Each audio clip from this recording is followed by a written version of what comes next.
오늘 우리에게 주시는 하나님의 말씀은 에베소서 1장 8절에서 14절까지 말씀입니다. 하나님은 우리에게 모든 지혜와 총명을 넘치게 주셔서 그리스도 안에서 미리 세우신 하나님이 기뻐하시는 뜻을 따라 하나님의 신비한 뜻을 우리에게 알려주셨습니다. 하나님의 계획은 때가 차면 하늘과 땅에 있는 모든 것을 그리스도 안에서 그분을 머리로 하여 통일시키는 것입니다. 하나님은 그리스도 안에서 우리를 상속자로 삼으셨습니다. 이것은 모든 것을 자기의 원하시는 뜻대로 행하시는 분의 계획에 따라 미리 정해진 일입니다. 그것은 그리스도께 맨 먼저 소망을 둔 우리로 하여금 하나님의 영광을 찬미하는 사람이 되게 하시려는 것이었습니다. 여러분도 그리스도 안에서 진리의 말씀, 곧 여러분을 구원하는 복음을 듣고서 그리스도를 믿었으므로 약속하신 성령의 날인을 받았습니다. 이 성령은 하나님의 소유인 우리가 완전히 구원을 받을 때까지 우리의 상속의 담보이시며 우리로 하여금 하나님의 영광을 찬미하게 하십니다. 좋아하는 음식이 따로? 마라탕이요? 예, 코다리 좋아합니다. 치킨 많이 먹습니다. 푸는 방법이 있으세요? 조용히 혼자 있을 때? 집에서 청소하는 일. 폭식을 해서 푸는 일기도 하고요.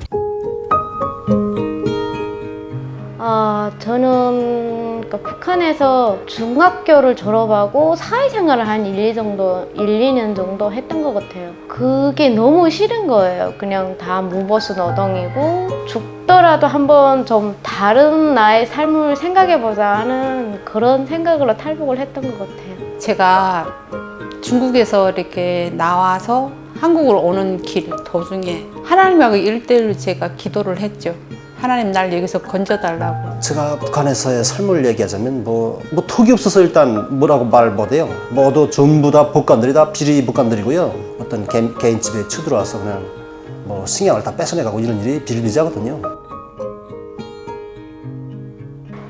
저는 한국에 와서 한 2년 정도 지나서 예수님을 만났어요. 네. 그게 처음에는 그렇게 안 다가왔거든요. 학교에서 이렇게 한 주일에 한 번씩 월요일마다 예배를 드리는데 뭔가 이유가 있지 않을까 하는 되게 궁금증이 생겼어요. 내가 정말 저밖에 모르는 죄인이구나 하는 걸 되게 많이 느꼈어요. 중국에서 이렇게 나와서 한국으로 오는 길 도중에 감옥에 갇혔어요. 베트남 감옥에.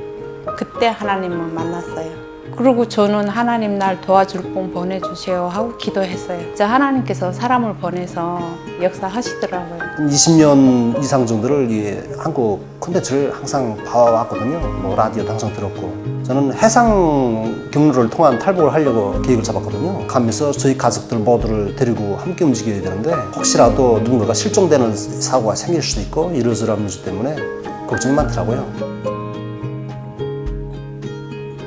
저한테요? 전혀. 공동체겠죠?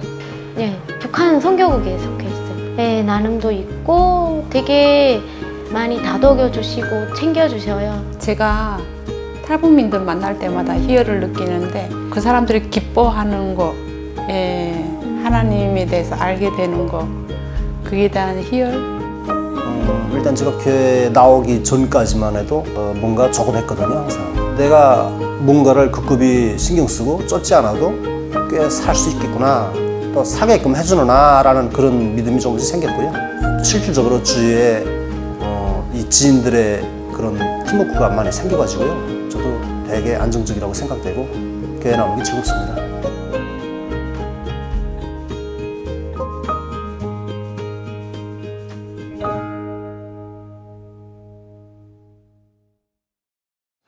통일선교 주일, 오늘은 통일을 향한 하나님의 계획이라는 제목의 말씀을 나누겠습니다. 오랜만에 뵙습니다. 그동안 평안하셨죠? 네, 기도도 하고 연구도 하고 모든 기간 잘 마치고 돌아왔습니다. 작년에 이어서 올해 통일선교 주간 두 번째를 드리게 됩니다. 통일이라고 하면 어떤 분은 거리가 먼 것 같고 불가능해 보이고 나와는 상관이 없는 것처럼 느끼는 분들이 상당수 있으리라 생각합니다. 그래서 우리가 오늘 말씀을 통해 하나님께서 통일을 향해서 또 이 한반도를 향한 하나님의 뜻이 무엇인가를 우리가 돌아보고 우리에게 적용할 수 있는 그런 시간이 되었으면 좋겠습니다.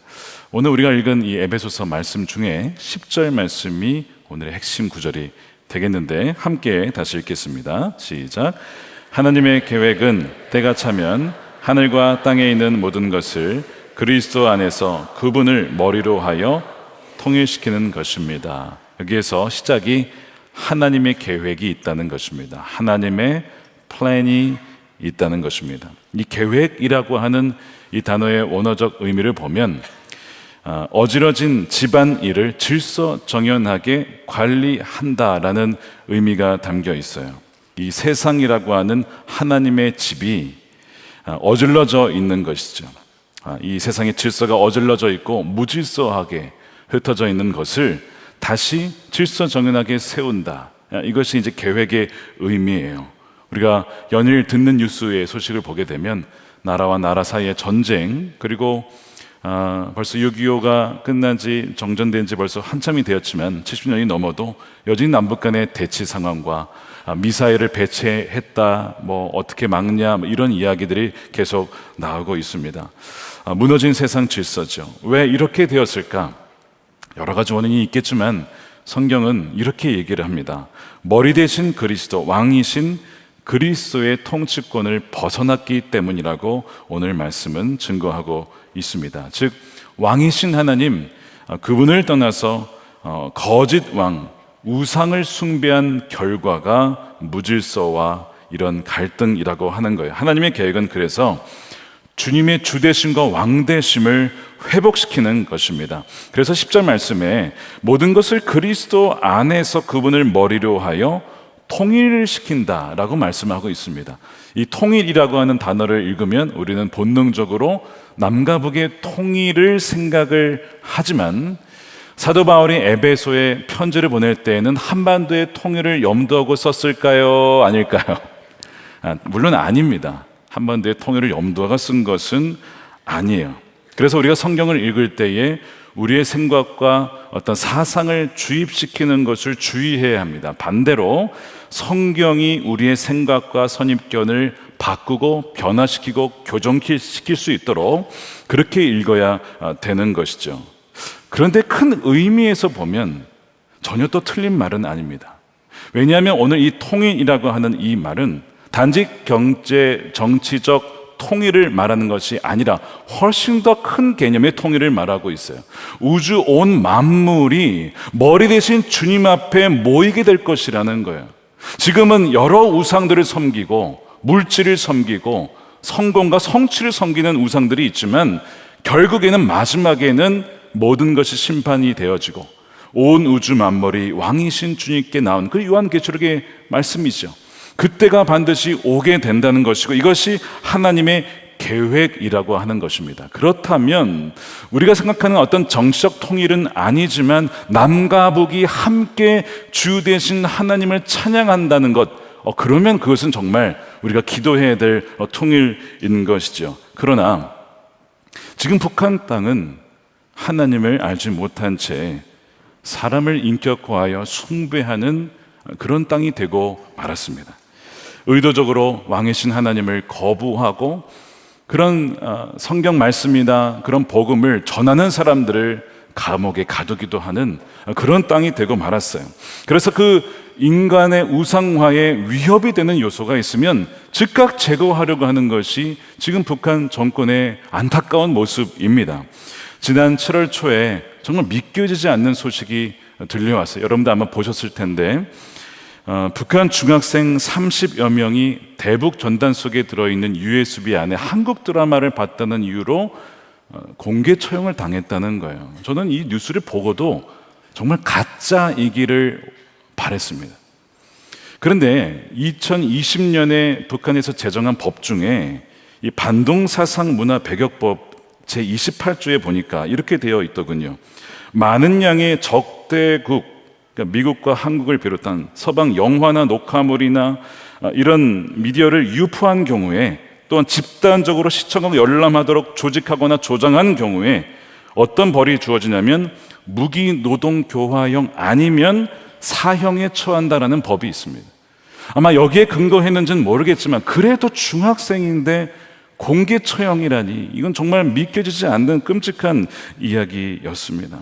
북한이 얼마나 지금 북한의 현 실태와 이 남한의 이 경제적 또 문화적 이 차이를 드러내고 싶지 않아서 얼마나 가리기에 급급하고 있는가를 보여주는 한 단편이지요. 과거에 북한은 그래도 상류층은 살만했다고 하는데 이제 그것마저도 무너졌다고 합니다. 여러분 소식 들으셨겠지만 지난해 11월 탈북한 리일규 전 쿠바 주재 북한 대사관의 BBC 인터뷰가 공개가 되었습니다. 그분의 표현에 의하면 자신은 북한에서 상위 1%의 삶을 살았다고 해요. 근데 그 상위 1%가 한국의 중산층보다 훨씬 못하다는 거예요. 이분이 외교관으로서 받은 월급이 500불, 우리나라 돈으로 70만 원이 되지 않습니다. 그것이 상위 1%의 삶이라는 거예요. 그러면 나머지 99%의 삶은 어떠할까요? 어떤 노동자, 북한의 한 달 월급이라 그래 할까요? 그 노동으로 받는 삭시 3,000원, 물론 다 배급제니까 3,000원만 받는다고. 그리고 나머지는 그냥 일을 해야 되는 상황 속에서 살아갑니다. 많은 돈이 얼마나 들어간지는 모르겠지만 미사일 개발과 핵 개발에 들어가다 보니 정말 백성들을 위해서 쓰여질 수 있는 재정이 너무나 적은 것 같습니다. 그래서 이제 이분이 탈북을 결심을 하는데 자기가 외교관인데 탈북을 결심해서 나가다가 잡히면 둘 중에 하나이죠. 정치범 수용소에 평생 갇히든지 아니면 총살입니다. 나 혼자 갇히는 것은 참을 수 있지만 내 사랑하는 가족들이 수용소에 갇혀서 지내는 것은 참을 수가 없었다고 해요. 그래서 그가 탈북을 하던 이 공항 게이트에서 초조하게 얼마나 불안했을까요? 기다리면서 믿지도 않는 신을 찾았다는 거예요. 그리고 그 신께 기도를 했다는 겁니다. 그리고 하나님께서는 그의 기도를 들으시고 그와 그의 온 가정이 무사히 한국으로 돌아올 수 있도록 인도해 주셨어요. 저는 그분이 깨달았으면 좋겠어요. 그분이 알지 못하는 신이 바로 하나님이시고 바로 주님이신 것을, 예수 그리스도이심을 알았으면 좋겠습니다. 그리고 그분을 살리신 것은 하나님의 특별한 사명이 그에게 있기 때문인 것을 그분이 깨달았으면 참 좋겠습니다.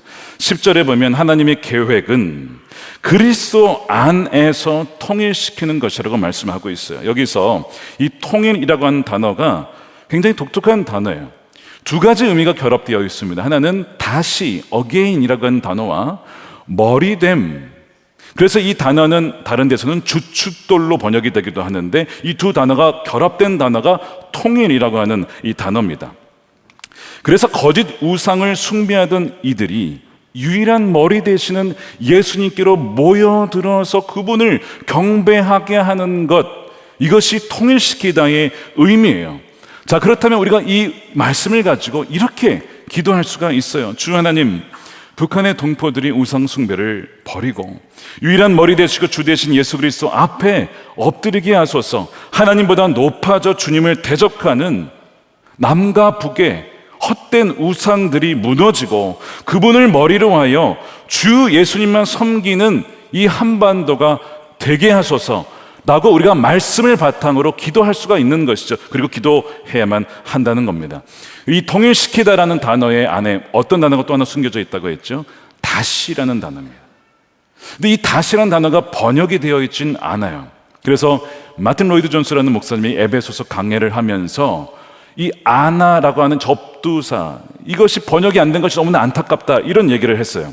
그러니까 이 다시라는 의미를 넣으면 이런 의미가 되는 거예요. 모든 것이 한때에는 주 하나님 안에 함께 있었지만 타락하여 그분과의 연합이 끊어졌다가 예수 그리스도의 십자가의 구속으로 말미암아 머리 되시는 그리스도 안에서 다시 모이게 하는 것이 통일시키는 것이고 그것이 하나님의 계획이라고 하는 거예요. 자, 다시 그분을 예배하는 그 나라와 민족으로 만드시겠다는 것이 뭐라고요? 하나님의 계획이라고 하는 것입니다. 자, 이 말씀을 가지고 돌아보게 되면 이 북한의 평양은 다시 회복되어야 될 땅이죠. 왜냐하면 그것은 뭐라고 불렸었습니까? 과거에 동방의 예루살렘이다라고 했던 곳, 평양의 대북이 일어났던 곳, 그곳에 좀만 올라가면 원산의 대북이 일어났던 그 북한의 땅이 다시 주 예수님을 찬양하는 땅으로 회복되어야 되고 하나님은 그것을 하시겠다라고 하는 것이 저는 이 말씀을 묵상하는데 믿어진 것입니다. 그래서 이 말씀을 가지고 돌아볼 때에 하나님께서 이 놀라운 계획을 한반도에 품고 계시고 이것을 우리에게 알게 하시는구나. 그래서 대한민국의 백성들에게 먼저 복음을 통해서 하나님 나라의 상속자가 되게 되어주는 축복을 주셨구나 하는 것을 보게 되었습니다. 11절 말씀을 보세요. 하나님은 그리스도 안에서 우리를 상속자로, 하나님 나라의 상속자로, 그분의 자녀로 삼아주셨다는 거예요. 이것은 모든 것을 자기 원하시는 뜻대로 행하시는 분의 계획 혹은 섭리에 따라서 미리 정해진 것입니다. 여러분들이 주님을 알게 된 것은 어떤 일 때문에 그런 거예요? 미리 정하신 하나님의 계획 때문에 된 줄로 믿습니다. 그렇죠? 여러분, 우리가 선택한 것이 아니고 하나님이 저와 여러분을 택하셨어요. 그리고 하나님을 알게 하시고 예배하게 하시는 것입니다. 이것은 저와 여러분을만을 위해서 주신 것이 아니고 그렇지 못한 이들에게 복음을 증거하게 하시려고 우리를 복음의 전도자로 선택하여 주신 것입니다. 그래서 이것을 우리에게 적용해 보면 이럴 수 있어요. 왜 하나님께서 북한은 저렇게 두시고 먼저 한국에 이렇게 큰 복을 주셨나? 경제적인 성장과 영적인 부흥을 이렇게 많이 부어주셨나? 교회 역사상 유래를 찾아보니까 참 쉽지 않을 정도로 단기간에 어마어마한 부흥을 주셨고 많은 교회를 주시고 그리스도인들을 허락해 주셨잖아요.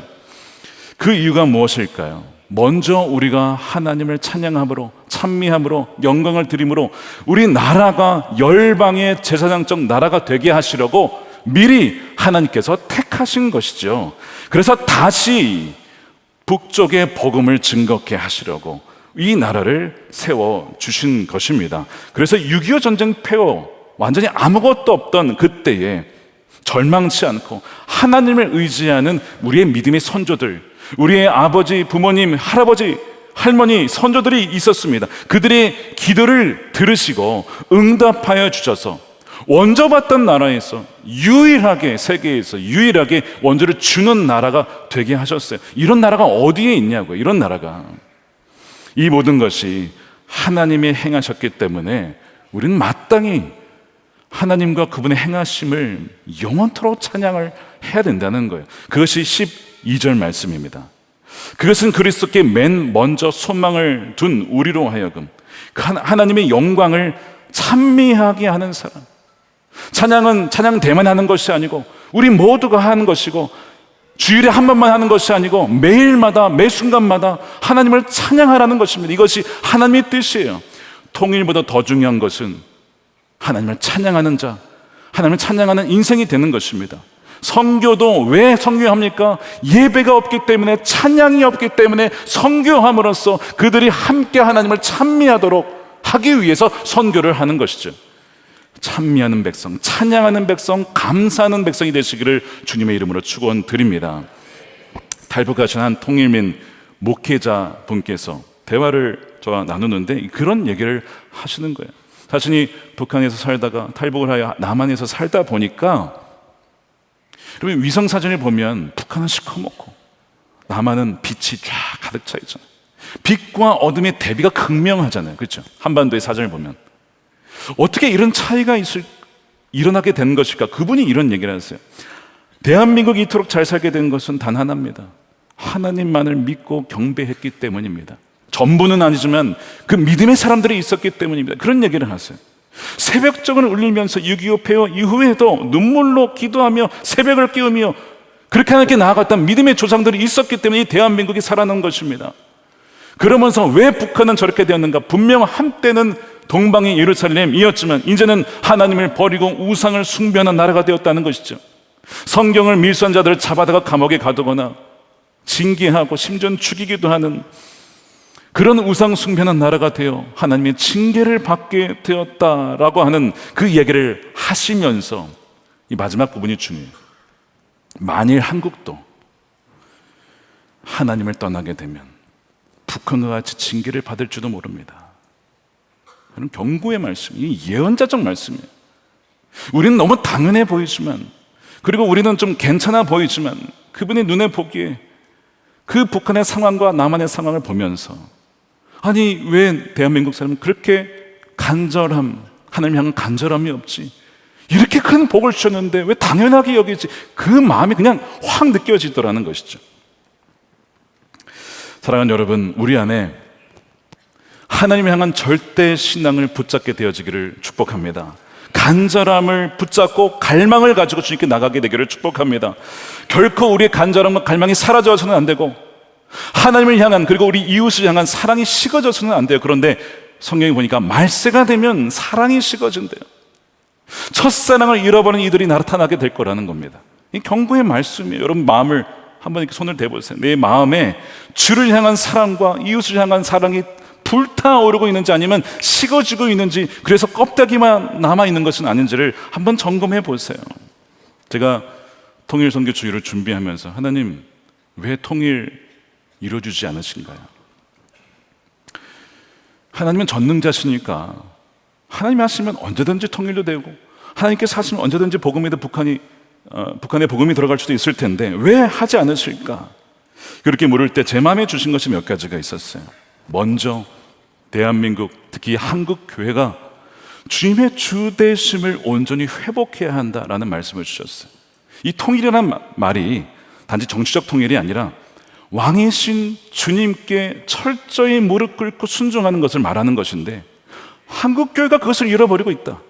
그것을 먼저 회복해야 된다. 저부터 목회자를 먼저 성도들이 함께 그 주되심을 회복해야 된다라는 거예요. 두 주인 섬기지 말고, 하나님도 섬기고 돈도 섬기고 만몬도 섬기고 두 마음 품지 말고 정결한 마음으로, 순결한 마음으로 주를 향한 그 사랑을 회복해라 라는 그 마음을 주셨어요.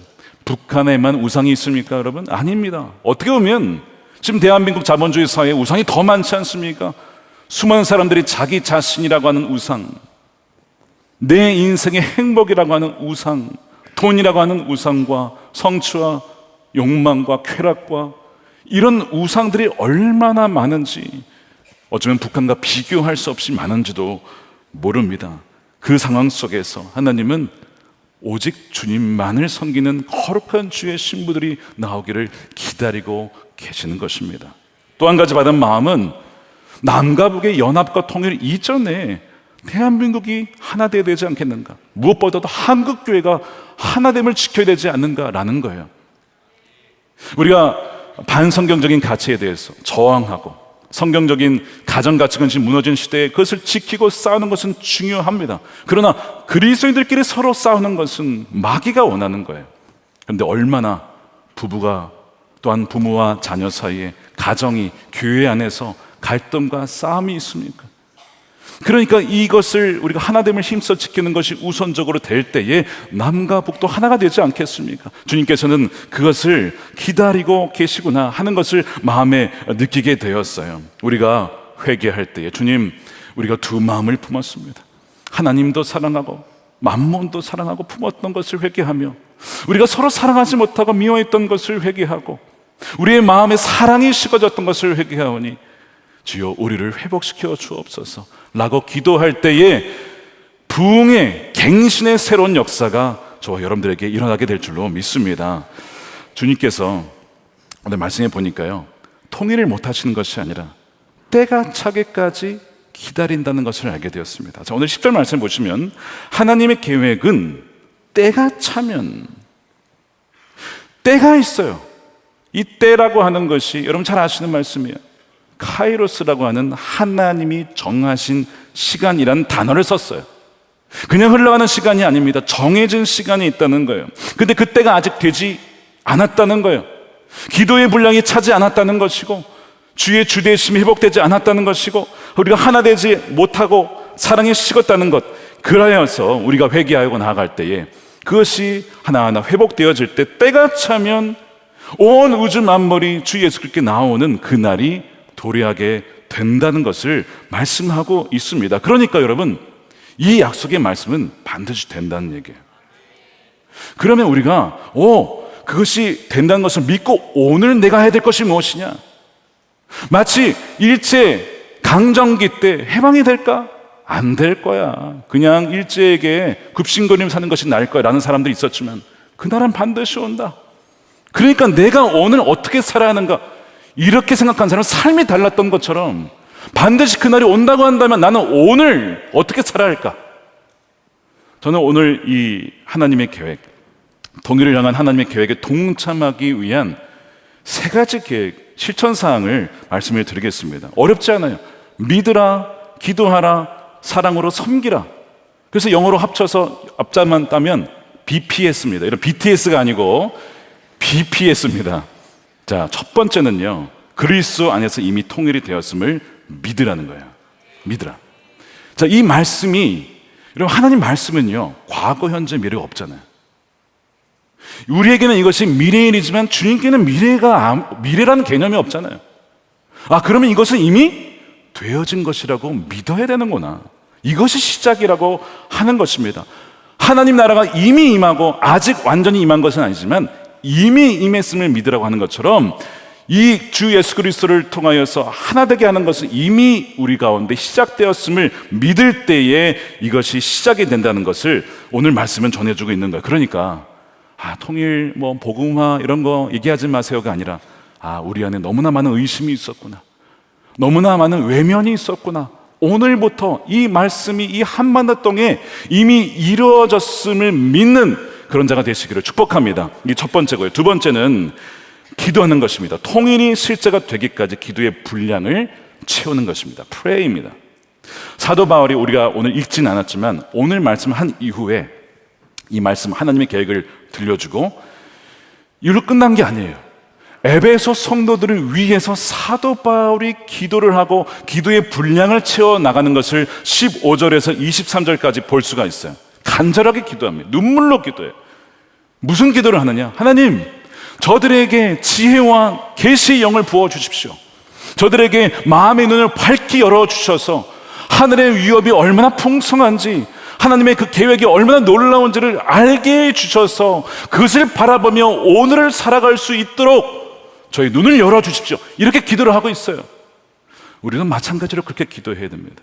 주님, 우리가 너무나 무지했고 너무나 내 삶만을 생각하며 살아왔습니다.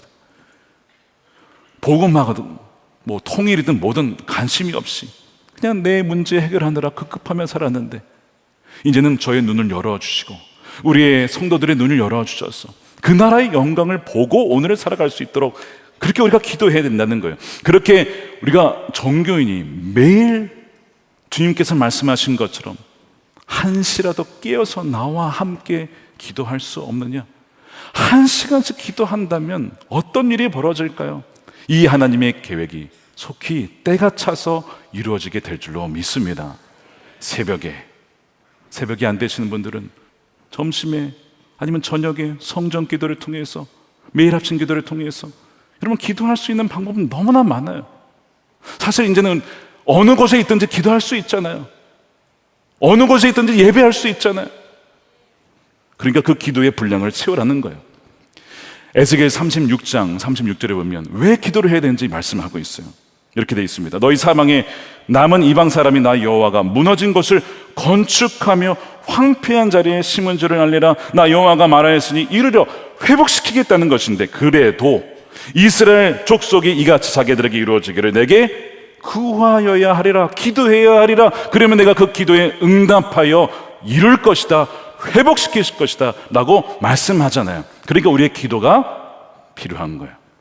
하나님 우리의 기도를 듣고 계시고 기다리고 계시는 거예요. 기도가 여러분 허공이 되는 것 같지 않습니까? 근데 성경에 보면 이 기도가 성도들의 각각의 기도가 하나하나 쌓이기 시작합니다.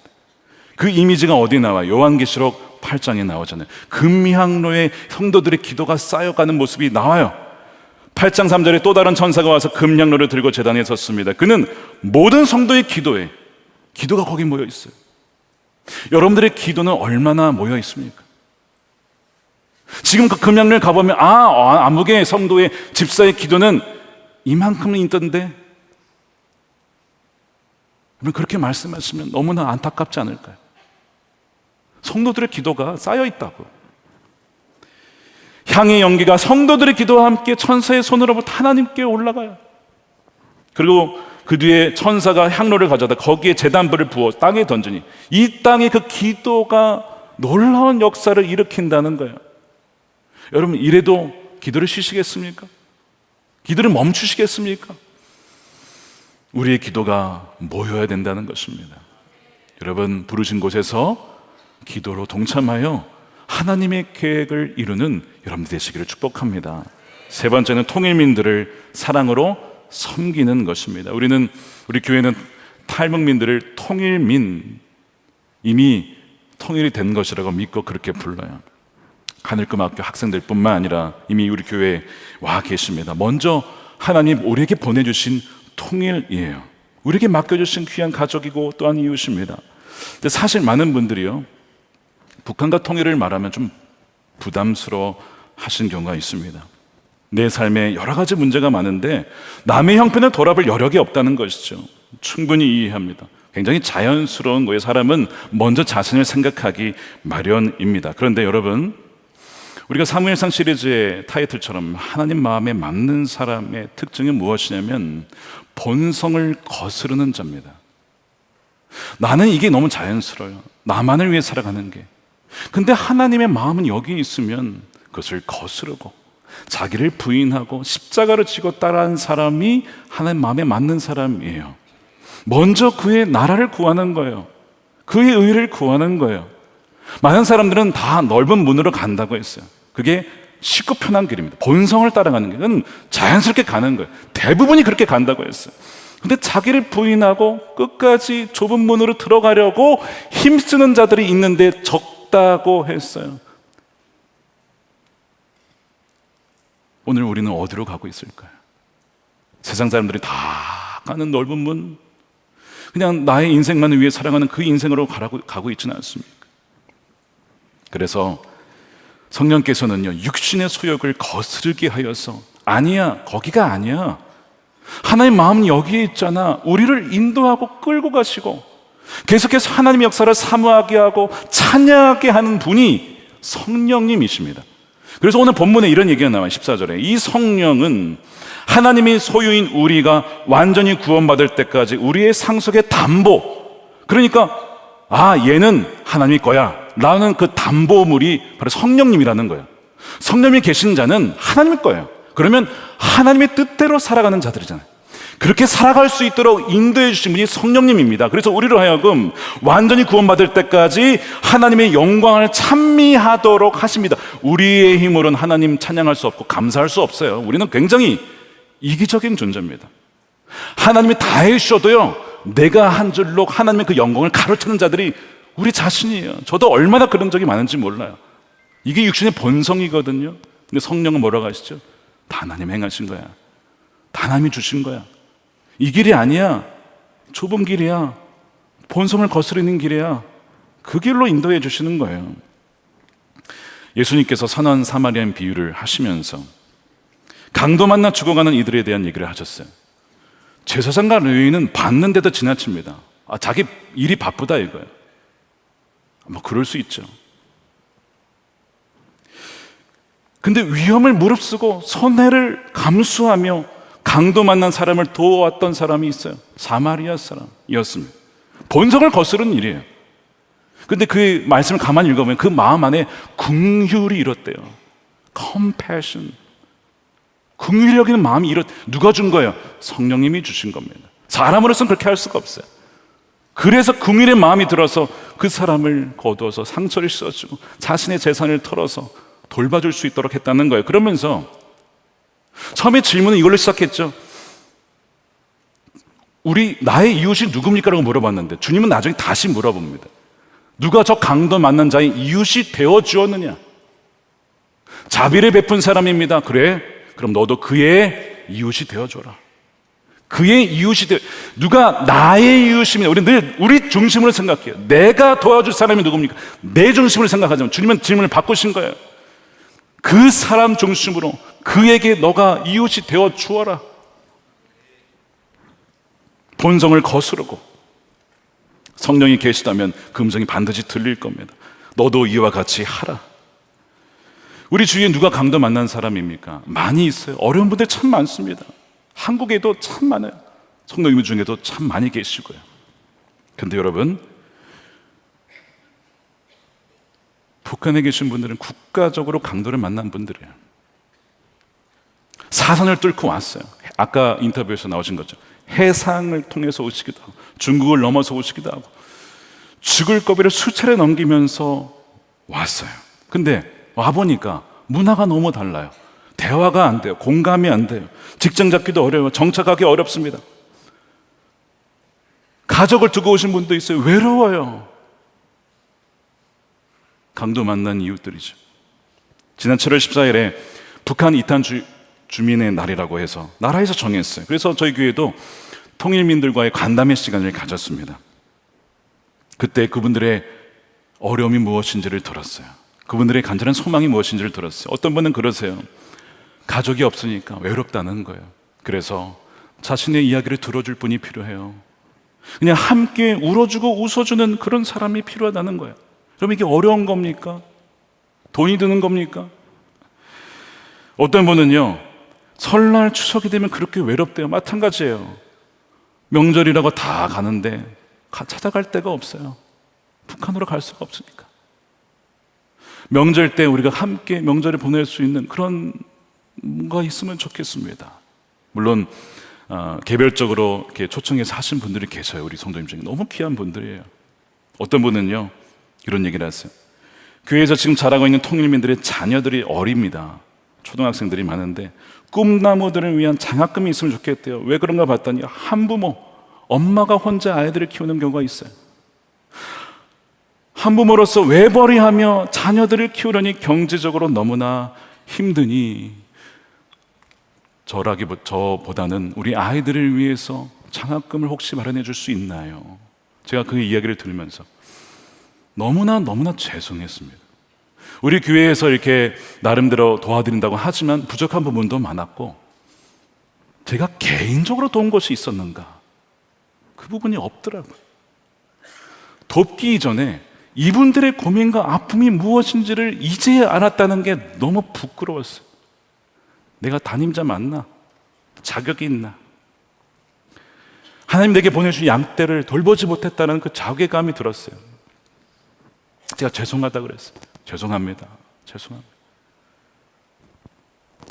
여러분, 이 이야기들이 다 어려운 건 아니잖아요. 그렇죠? 우리가 마음 먹으면 얼마든지 할 수 있는 것인데 또 마음은 있지만 어떻게 할지 몰라서 못하신 분도 있으실 거예요. 그래서 여러분들을 위해서 선한목자교회 성도들의 통일선교에 참여하는 7가지 방법을 친절하게 정리해드렸습니다. 여러분, 오늘 꼭 브로셔를 하나씩 받아가셔서 7가지가 어떤 거는 굉장히 쉬운 것도 있고 어떤 거는 약간의 헌신이 필요한 것도 있어요. 어떤 것이든 간에 그 중에 하나를 택하셔서 하나님의 계획에 동참했으면 좋겠습니다. 나중에 주님 만났을 때 우리 후회하지 않았으면 좋겠어요. 너에게 이미 나의 백성들을 보내주었는데 넌 그때 뭐 했느냐? 그때 후회하지 않았으면 좋겠어요. 그래서 7가지 방법을 꼭 읽어보시고 그 중에 하나만이라도 우리가 온교가 참여한다면요, 저는 그냥 바로 통일될 것 같아요. 그런 마음으로 준비를 했어요.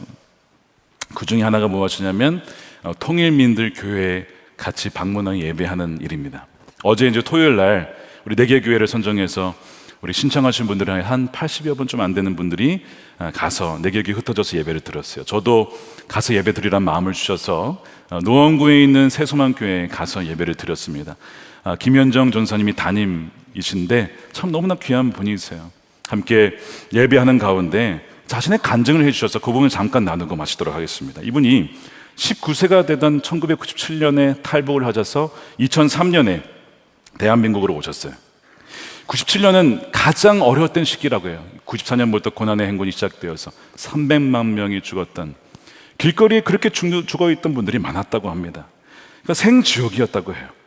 97년에 두만강을 건너려고 하는데 그로부터 3일 전에 이분의 언니가 찾아오더니, 장사를 하는 언니인데 자기에게 기도를 가르쳐 주더래요. 자기는 뭐 기도하는 법도 모르고 뭐 신을 믿는 것도 아니었는데 어떻게 하냐면 소금 한 줌을 쥐어다가 가는 길에 이렇게 뿌리면서 하나님 우리가 가는 길에 빛과 소금이 되어주세요 라고 이렇게 기도를 하는 거예요. 심플하죠. 간단하죠. 빛을 손으로 잡을 수는 없으니까 소금으로 잡아가지고 그를 길거리에 뿌리면서 기도를 하는 거예요. 굉장히 비싼 소금이긴 하지만 그렇게 기도하면 참 신기하게 강도와 도둑이 많지만 거기에서 보호해 주시고 또한 형통하고 장사할 때도 값도 잘 쳐주더랍니다. 그래서 이 언니가 이걸 가지고 이제 동생에게 너도 이렇게 기도해봐 이러면서 알려준 거예요. 이 동생이 처음에 이 얘기를 듣자 이런 생각이 들었대요. 드디어 우리 언니가 진짜 미쳤구나. 어떡하죠 우리 언니, 어떻게 우리 언니, 이런 생각이 들었대요. 그래서 언니 나는 소금 필요 없어, 가져가. 애들이 키우려면 이 소금도 귀한 거잖아. 아니야 동생아 너가 가져가. 그래서 결국 소금을 받았대요. 그러고 나서 그 다음 날이 됐는데 이 언니가 굉장히 뭔가 어려운 일이 있었는지 음식을 아주 그냥 맛있게 차려놓고, 자녀가 둘이었어요. 9살, 7살. 맛있게 먹고 쥐약을 먹고 죽으려고 하는 거예요. 다 온 가족이. 왜 그런가? 아마 장사를 하다 보니까 보호부에 뭐가 걸리면 이제 감옥에 가야 되는 상황인지도 그랬던 것 같아요. 그러니까 먹고 그냥 죽자, 고생을 하느니 이렇게 하려고 하는데 그 막내 7살짜리가 그러더랍니다. 어머니 나는 살고 싶어요. 어머니 저 이 쥐약 안 먹고 싶어요 라고 얘기를 하더래요. 그러니까 그 어머니가 모성애가 확 들으면서 나는 두려워서 죽고 싶지만 그래 내가 너의 인생을 좌지우지할 자격이 없지, 누군가 길을 열어주시겠지 해서 쥐약을 안 먹고 그냥 살게 된 거예요. 그로부터 며칠 뒤에 이제 온 가족이 그 언니와 동생과 부모님과 두만강을 건너기로 한 것이 1997년 7월 30일 새벽 4시입니다. 두만강 앞에 다 섰어요. 근데 말도 안 했는데 자기와 언니와 부모님 다 손에 뭘 쥐고 있어요? 소금을 쥐고 두만강에 소금을 뿌리면서 그 기도를 하는데 새벽이라 말하면 다 퍼지니까 속으로 이 전사님이 그때 이렇게 기도를 했다고 합니다. 하나님 정말 살아계세요. 저는 하나님이 살아계신지 잘 몰라요. 근데 저희 언니가 하나님 살아계시대요. 하나님 정말 살아계시면 우리 가족이 이렇게 5명이 지금 살지 죽을지 모르는 이 길 가운데 우리를 살려주세요. 저 살고 싶습니다. 살려주시면 제가 하나님 하라는 대로 다 할게요 라고 그렇게 속으로 간절히 기도를 하고 그리고 이제 두만강을 건넌 거죠. 어떻게 됐을까요? 온 가족이 무사히 건넜어요. 그리고 그날 새벽에 안개가 짙게 끼어서 앞이 잘 안 보일 정도였는데 더듬더듬해서 첫 번째 집을 찾아가서 무조건 눈물 조드리고 살려달라고 그랬더니 웬 남자가 나오더래요. 이 남자가 살려달라는 이야기를 듣고 이런 얘기를 하더랍니다. 제가 교회를 다니는 사람입니다. 제가 당신과 가족을 제가 돕겠습니다. 그래서 그분이 살려주신 거예요. 그 이야기를 듣는데 이 전사의 마음에 마치 이런 마음이 들더래요. 하나님께서 내가 너희를 다 지켜보고 있다, 내가 너희를 인도할 거다, 이런 마음이 들더랍니다. 그래서 중국을 통해서 나중에 5년 뒤에 한국까지 언니도 다 나중에 오시게 되었어요. 이제 그 간증을 하고 나중에 몇 년 뒤에 이제 주님을 정말 만나게 된 거예요. 신명기 말씀을 어떻게 우연히 듣다가 북한의 이 광야 생활하고 너무 비슷하더라는 거예요. 북이스라엘 이야기를 듣다 보니 우상 숭배하던 그 나라가 벌받는 것을 보면서 이것이 북한의 모습이구나를 깨달으면서 하나님을 만나게 되고 성령을 체험하게 되면서 신대원을 가게 되고 올해 목사고시에 합격해서 이제 목사 안수 받기 바로 이전의 상황이에요. 그분의 제가 이야기를 들으면서 오늘 말씀 그대로 모든 만물을 주 예수께로 모은다고 했잖아요. 하나님께서 한 명 한 명, 북한에 있는 분들도 한 명 한 명 주님께로 지금 이렇게 인도하고 계시구나 하는 것을 보게 됐습니다. 함께 우리 선한목자교회 성도님과 예배를 드리는데 바로 거기가 통일이구나, 이미 통일을 우리가 누리고 있구나 하는 것을 보게 되어서 저는 얼마나 감격스러운지 모릅니다. 사랑하는 여러분, 오늘 이 예배소서의 말씀은 먼 미래의 일이 아니라 이미 지금 일어나고 있는 일인 줄로 믿습니다. 우리가 하나님의 계획에 동참할 수 있어요. 더 아직 늦지 않았습니다. 오늘 3가지 말씀드렸어요. 먼저 통일이 왔음을 믿고 기도하고 기도로 채우고 그 다음에 사랑으로 섬길 때에, 그의 나라를 먼저 구할 때에 하나님의 놀라운 그 계획에 동참하고 쓰임받는 저와 여러분들이 되실 줄로 믿습니다. 그렇게 쓰임받는 여러분 되시기를 축복합니다. 함께 기도하겠습니다.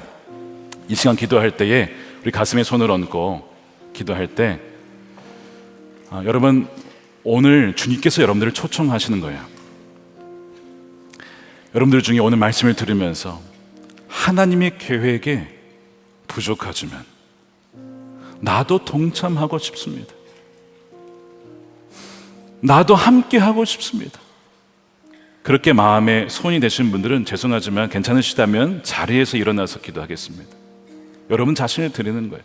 뭐 거창한 것은 아닙니다. 내가 뭐 북한 선교사로 가거나 이런 건 아니지만 나의 부르신 자리에서 기도하며 우리 통일민들을 섬기며 사랑하며 그렇게 그 동참할 수 있는 그 삶을 우리를 드리겠습니다. 그렇게 고백하면서 기도할 때에 오늘 여러분들의 기도를 주님께서 들으시고 한 분 한 분을 통해서 그 때를 반드시 이루실 줄로 믿습니다. 함께 우리 통성으로 우리 기도하도록 하겠습니다. 할렐루야. 아버지 하나님 감사합니다. 이 땅에 하나님 영광 하나님의 계획을 알게 되면 감사합니다. 그런 나라가 되게 하소서.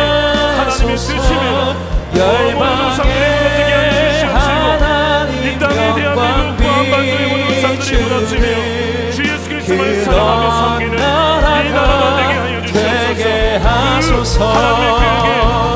이 땅에 하나님 영광 그런 나라가 되게 하소서. 열방에 자비를 베푸는 자들이 되어 하나님의 그 뜻이 이루어지는 통로가 주여 되게 하여 주시고 하나님 영광 받아 주시옵소서.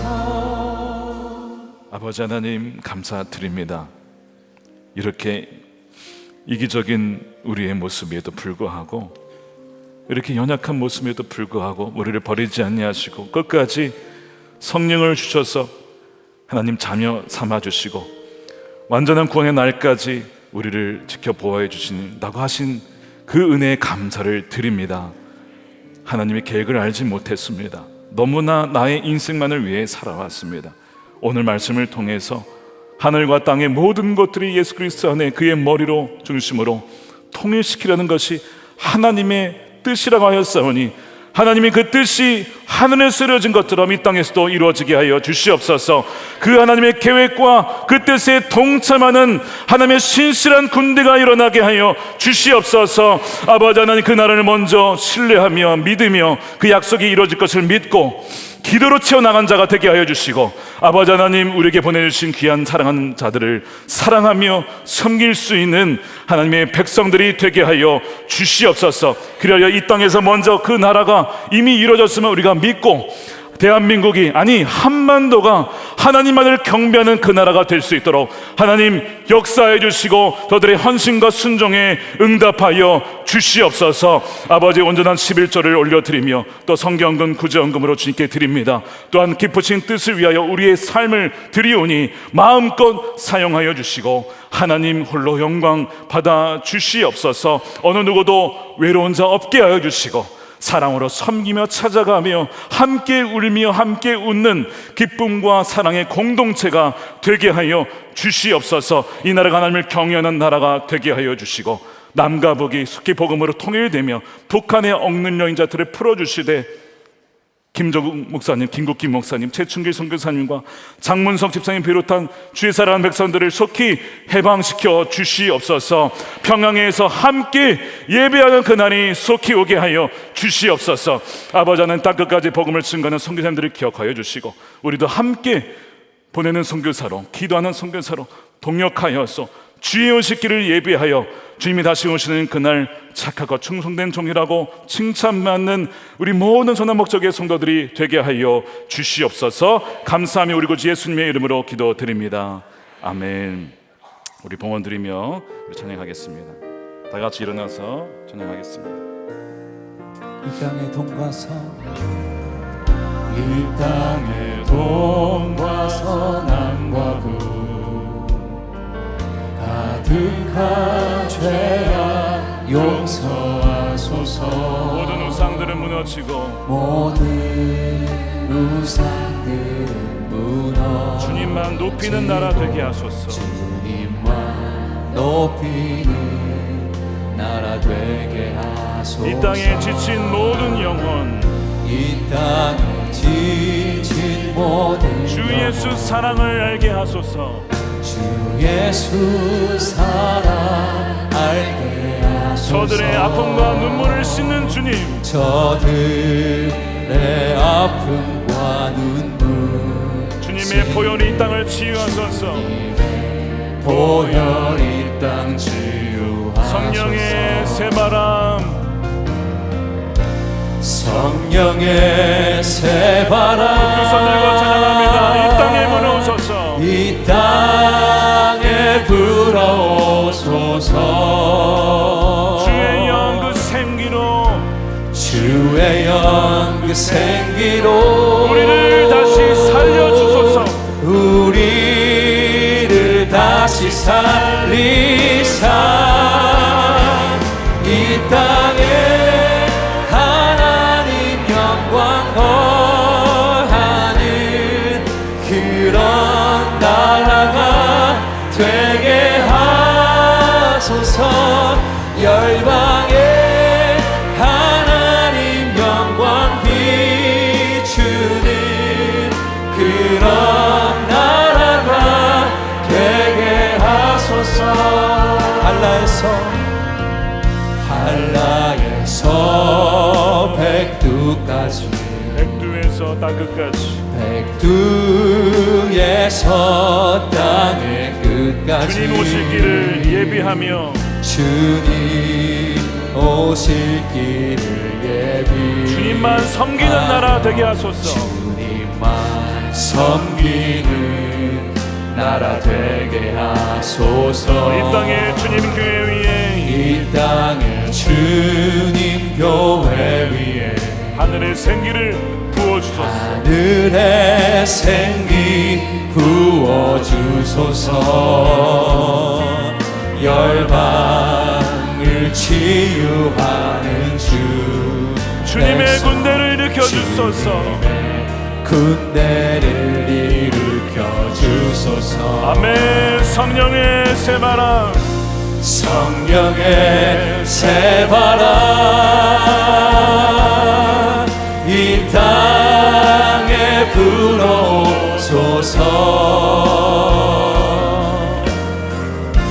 주의 영 생기로 우리를 다시 살리사 이 땅에 하나님 영광 거하는 그런 나라가 되게 하소서. 열방에 하나님 영광 비추는 그런 나라가 되게 하소서. 축복하겠습니다. 이제는 우리의 영원한 왕 되신 예수 그리스도의 크신 은혜와 아버지 하나님 풍성하신 사랑하심과 성령님의 감화함동 교통케 하심이 하나님의 놀라우신 그 계획 가운데 동참하고자 우리 자신을 주님께 올려드리는 사랑하는 모든 성도들의 머리 위에 저들의 가정과 일터와 사랑하는 자녀들, 이 나라와 이 민족이 특별히 북한 땅 가운데 영원히 함께 하시기를 간절히 축원하옵나이다. 아멘.